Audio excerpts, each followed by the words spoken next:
माझं तर मत असं आहे की मराठीसाठी आणि महाराष्ट्राच्या हितासाठी अगदी किरकोळ भांडणं, तुम्ही बाहेर गेल्यानंतर बातम्या वाचल्यानंतर कळेल मी किरकोळ भांडणाचा संदर्भ काय आहे. किरकोळ भांडणं बाजूला ठेवायला मी सुद्धा तयार आहे आणि मी सुद्धा सर्व मराठी माणसांना या हितासाठी, महाराष्ट्राच्या हितासाठी, मराठीसाठी एकत्र येण्याचं आवाहन करतोय. पण माझी अट एक आहे की जेव्हा आम्ही लोकसभेच्या वेळेला सांगत होतो की अरे महाराष्ट्रातनं गुजरातमध्ये हे सगळे कारभार घेऊन जात आहेत, उद्योग घेऊन जात आहेत, तेव्हाच जर का विरोध केला असता तर आज ते सरकार तिकडे बसलं नसतं.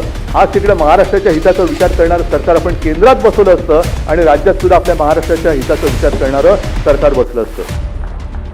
त्याच वेळेला हे काळे कामगार कायदे आपण फेकून दिले असते कचऱ्याच्या टोपलीमध्ये.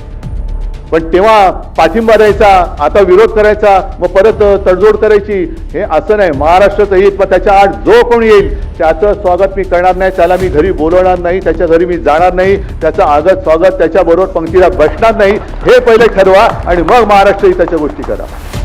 बाकी आमच्यातली भांडणं मी आज सांगतो, जी काय भांडणं माझ्याकडनं नव्हतीच कोणाशी, मिटून टाकली. चला, पण पहिले हे ठरवा, महाराष्ट्राचं हित. आणि मग त्यावेळेला सगळ्या मराठी माणसांनी ठरवायचं की भाजपसोबत जायचं का शिवसेनेसोबत, म्हणजे माझ्याबरोबर एसनची नाही, गद्दार सेना नाही. पण ठरवा कोणासोबत जाऊन महाराष्ट्राचं, मराठीचं आणि हिंदुत्वाचं हित होणार आहे, माझ्याबरोबर का भाजप बरोबर. आणि मग काय द्यायचा असेल तो अगदी पाठिंबा द्यायचा आहे, विरोध करायचा तो बिनशर्त करा, माझी काही हरकत नाही आहे. महाराष्ट्राचं हित ही एकच शर्त आहे माझी. पण मग बाकीच्यांना, ह्या चोरांना गाठी भेटी आणि कळत नकळत पाठिंबा किंवा त्यांचा प्रचार करायचा नाही. ही पहिली शपथ घ्यायची छत्रपती शिवाजी महाराजांची आणि मग टाळी देण्याची हाळी द्यायची.